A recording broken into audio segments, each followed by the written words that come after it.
Have you ever noticed how two people can go through the very same experience, yet walk away feeling completely different about it?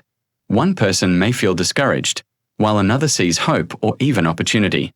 The reason behind these different reactions is not luck, nor fate, it's their thoughts. The way you think does more than shape your mood. It shapes how you experience reality itself. And this is not just motivational talk. Modern science now confirms that our thoughts influence the brain, the body, and the quality of life we live. This is why the topic matters so deeply. Every single thought is like a seed planted in the mind. Some seeds grow into flowers, joy, peace, energy, while others grow into weeds, fear, worry, stress. If you let too many weeds grow, they can take over the whole garden. But when you learn to care for your thoughts, when you choose which ones to water, you can create a healthier, brighter, and more peaceful reality. Let's begin with a simple truth. Your thoughts are not just background chatter. They are real, physical events in the brain. Each thought sends tiny electrical signals through your neural network, and those signals trigger chemical messengers called neurotransmitters. For example, when you think something hopeful or encouraging, your brain may release dopamine, which boosts motivation, or serotonin, which increases calmness and happiness. These chemicals make you feel lighter, more energetic, and more positive. On the other hand, if you're caught in negative thinking, fear, self-criticism, or constant worry, your brain releases cortisol, the stress hormone. Cortisol in small doses helps in emergencies, but when it's constantly released, it wears the body down. It can weaken memory, lower the immune system, and even damage sleep. Here's a relatable example. Imagine two people waiting for the same medical test. The first person thinks, "What if something is terribly wrong? What if I get bad news?" Their heart rate rises, their breathing becomes shallow, and their body feels tense, almost like it's preparing for a fight. The second person thinks, "I'm grateful I can get this test. Whatever the result, at least I'll know how to take care of myself." That person's body relaxes, their heartbeat steadies, and they feel calmer. Same situation, two completely different realities, shaped entirely by thoughts. Psychologists often call this the cognitive filter. We don't see the world exactly as it is. We see it through the filter of our beliefs and thoughts. Think of it like wearing tinted glasses. If your thoughts are mostly negative, it's as if you are wearing dark glasses. The world looks harsh, cold, and unfriendly.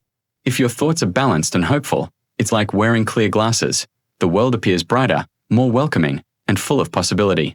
What's fascinating is that your brain doesn't just passively accept these filters.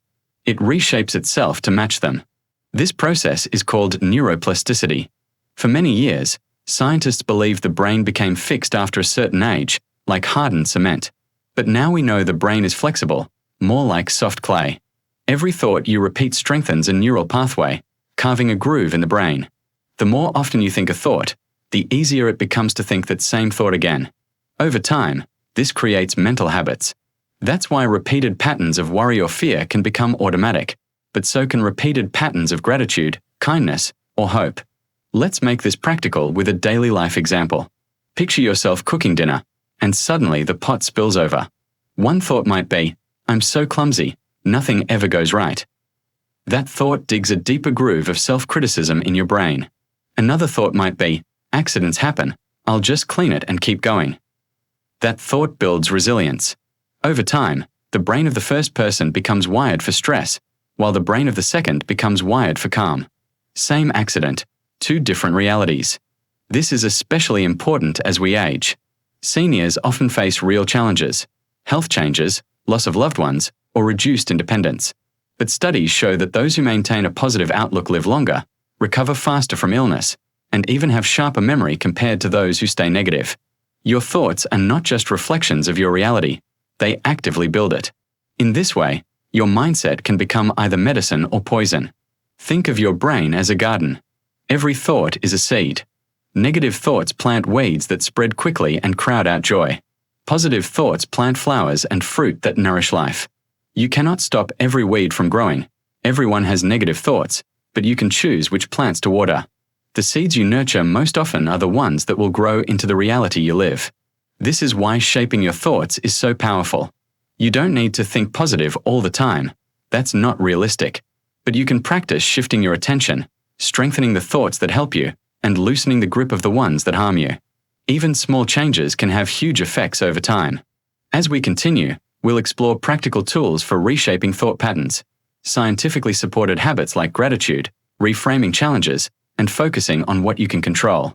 Each of these moves gives you the power to not only change your perspective but to reshape your reality.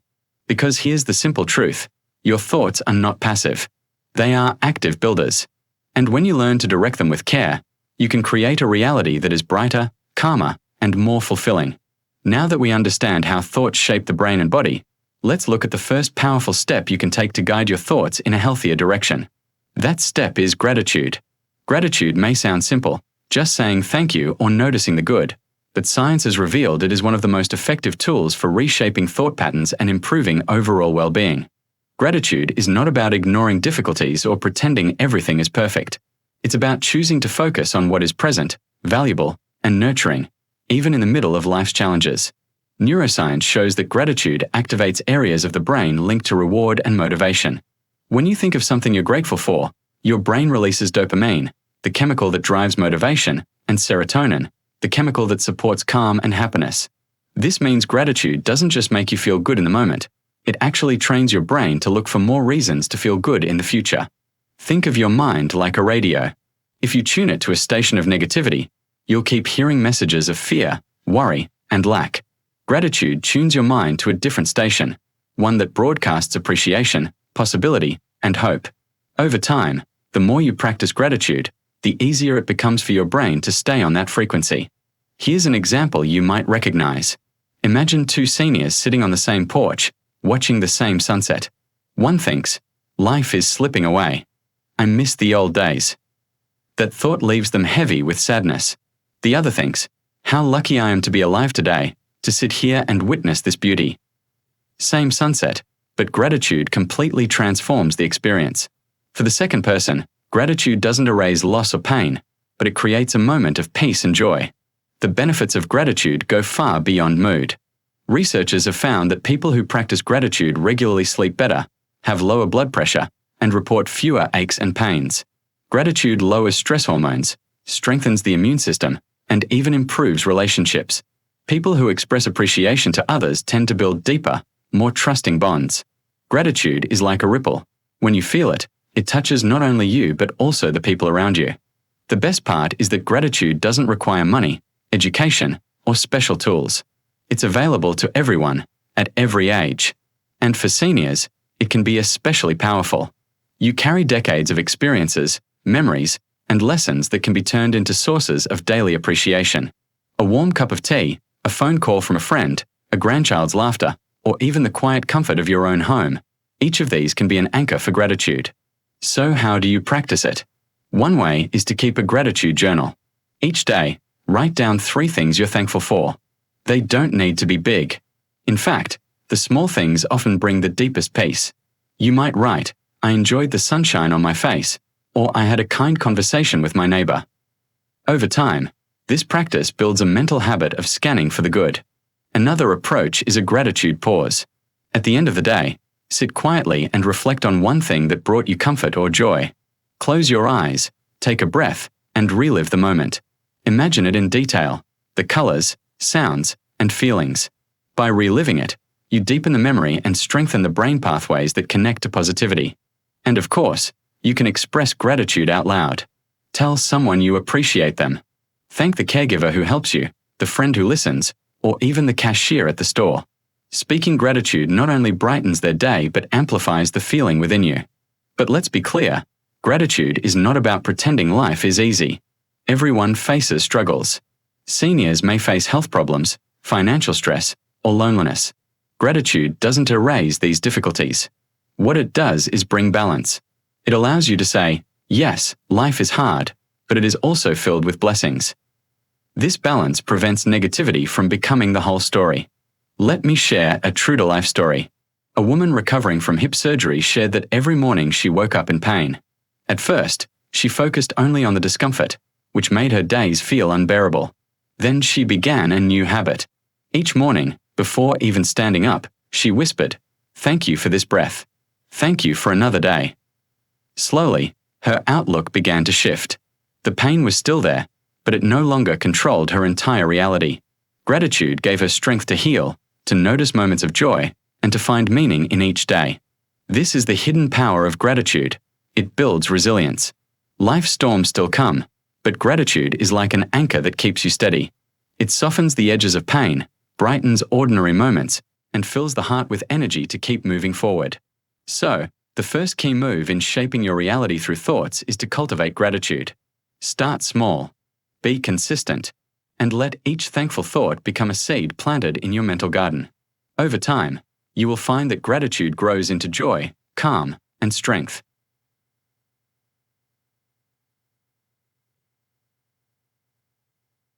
Our brains are wired with what psychologists call a negativity bias. This survival instinct helped our ancestors notice threats quickly so they could stay safe. But in today's world, it means we are often more sensitive to problems than to possibilities. Even small setbacks can feel overwhelming if we allow this bias to dominate our thinking. Reframing is the tool that allows us to challenge this bias. Instead of automatically asking, "Why is this happening to me?" you begin to ask, "What can I learn from this?" Instead of declaring, "This is the end of my independence," you might say, "This is a chance to discover new ways to adapt and grow." Take a simple example. Imagine your doctor tells you that you should start using a cane to help with balance. At first, your thought might be, "I must be getting weaker. I'm losing my freedom." That thought can make you feel discouraged and old. But if you reframe it, you might think, "This cane is not a symbol of weakness. It's a tool that helps me stay active, safe, and independent." The reality hasn't changed. You still need the cane, but the meaning has changed completely. And meaning is what shapes your emotional experience. Reframing doesn't erase challenges. It doesn't mean pretending that difficulties aren't real. Instead, it gives you the power to decide how those difficulties live in your mind. Research in positive psychology shows that people who reframe obstacles as opportunities for growth experience less stress, greater resilience, and better emotional health. Their brains release more dopamine and serotonin, the chemicals that improve mood and motivation. By shifting perspective, you not only change how you think, you change how your body responds. Consider another example from daily life. Suppose you are asked to care for your grandchild several days a week. At first, you may think, "I'm too tired for this. I can't keep up." That thought makes the task heavier and more stressful. But if you reframe it as, "I get the privilege of spending precious time with my grandchild, building memories they will treasure forever," then the same situation becomes a source of joy and meaning. The tiredness may still be there, but it will feel balanced with love and purpose. Hospitals have even seen the benefits of reframing in healing. Patients who are taught to see pain not as a punishment, but as a signal that their body is working hard to heal often report less distress and better emotional recovery. The physical condition may be the same, but the mental frame makes all the difference. One way to practice reframing is to pause whenever a negative thought arises and ask yourself, "Is there another way to look at this?" For instance, if you think, "I can't do the things I used to do," you might reframe it as, "Now I finally have time to enjoy things I once ignored, like reading, learning, or connecting with friends." This shift doesn't deny loss, but it highlights possibility. Storytelling is another powerful reframing tool. Human beings make sense of life through the stories we tell ourselves. If you tell yourself the story, "I'm declining, and life is over," you will live out that script. But if you tell yourself the story, "I'm adapting, learning, and still growing," then your reality will follow that path instead. The words you choose to frame your story shape the life you live. Relationships also benefit from reframing. Imagine a close friend cancels lunch at the last minute. One frame is, "They don't care about me." That thought creates hurt and resentment. Another frame is, "They must be overwhelmed today. I'll reach out with kindness." That thought creates compassion and protects the friendship. The event is the same, a cancelled lunch, but the outcome in your heart is completely different. An older gentleman once shared that after retiring, he struggled with feelings of uselessness. His first thought was, "I'm no longer valuable." That story weighed on him for months. But then he reframed, "Now I have the freedom to share my wisdom, mentor younger people, and volunteer in my community." That single shift transformed his retirement into a season of purpose. His outer reality didn't change, but his inner reality was renewed. Challenges will always come. No one escapes them. But reframing ensures that when they arrive, they don't define you. It's like adjusting the lens of a camera. The landscape may be the same, but the picture you see becomes brighter, clearer, and more meaningful. So the second key move in shaping your reality is reframing. When difficulties arise, pause, breathe, and ask, what else could this mean? How can I see this in a way that strengthens me instead of weakens me? With practice, this becomes second nature. Over time, reframing creates a mental habit of resilience, allowing you to live with greater peace and strength no matter what life brings. The third and final step in shaping your reality with your thoughts is learning to focus on what you can control. One of the biggest sources of stress, frustration, and helplessness comes from pouring energy into things far outside our control. World events, other people's actions, or even the natural changes of aging. When your mind circles endlessly around the uncontrollable, it creates worry without progress. But when you shift your attention toward what you can control, you regain strength, clarity, and peace. Psychologists often call this the circle of control. Imagine two circles. The outer circle includes everything you cannot change: the economy, the weather, the passing of time, or other people's choices. The inner circle contains what you can change: your daily habits, your responses, your words, your self-care, and the meaning you give to events. The secret to peace is simple. Invest your energy in the inner circle, not the outer one. Think about a common example. It's raining on the day you planned a family picnic. You can't control the rain. That belongs to the outer circle. But you can control your reaction. You can choose to complain all day and feel miserable, or you can move the picnic indoors, turn on music, and create a memory that is cozy and fun. Same weather, two different realities, created entirely by where you placed your focus. This principle becomes even more powerful with bigger challenges. Suppose you receive a difficult diagnosis from your doctor. You cannot control the illness itself, but you can control how you respond. You can choose to follow medical advice, adjust your diet, practice gentle exercise, or strengthen your support system. You can even choose your outlook, focusing on what life still offers rather than only on what has been taken away. Research shows that patients who focus on controllable factors often cope better, and sometimes even recover more fully than those who dwell only on what they cannot change. For seniors, this principle is especially valuable. Life inevitably brings changes: slower movement, health adjustments, or even the loss of loved ones. But in every situation, there are always things you can control. You may not control aging itself, but you can control how you care for your body each day. You may not control loneliness, but you can decide to reach out, join a community, or pick up the phone to call a friend. You may not control the past, but you can control the story you tell yourself about it, choosing meaning over regret. The science of stress backs this up. Studies show that people who focus on uncontrollable events experience higher anxiety, depression, and hopelessness. By contrast, people who redirect their attention towards small, controllable actions experience greater resilience and emotional strength. It's not that life becomes easier.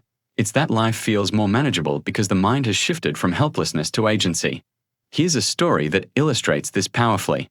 After losing his wife, an older man felt overwhelmed by grief. At first, all his energy was trapped in the outer circle. I can't bring her back.